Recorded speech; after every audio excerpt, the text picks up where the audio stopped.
Brad Williams, Excel Prime, select and highlight the row and column intersect. All right, we've done this a couple of times. We're going to use conditional formatting.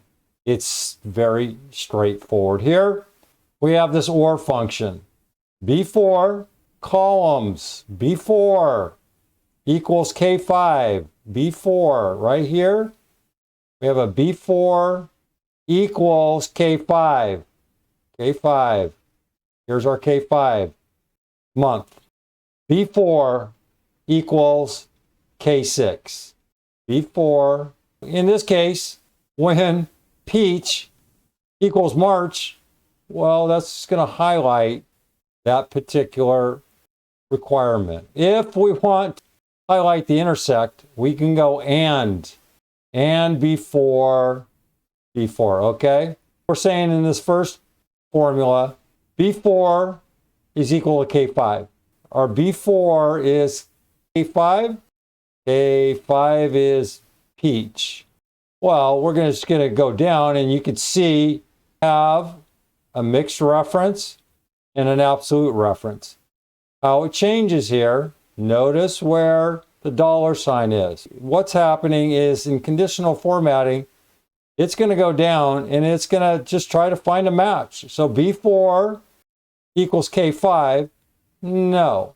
Does B4 equals K6? No. And then it's going to go down here, does orange equal March? And peach, here we have B4, well then it's going to go B5 equals K5. Does peach equal March? When it's true, it's just going to go ahead and take care of that. F9. This is what we're doing, and when we're looking at this, it's going to go or B4, going to go down here, B4. Does B4 equal K5? No. B4. How about B5? Does it equal K5? No. Does strawberry equal January? Yeah. Then we're going to go in reverse and going, does B4 equal K6? We're going to go across this time. We're going to get no, and then we have, well, January. Does January equal strawberry? Yeah. So we have two agreements. We're going to match them both. Otherwise, we can use the and function, and they have to both be true. With an or, you can highlight both truths, and then with and, they have to match. Over here, read it if you need it.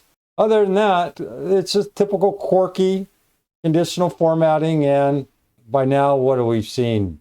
Way too many of these things, and we have a couple more to do. Brad Williams, Excel Prime.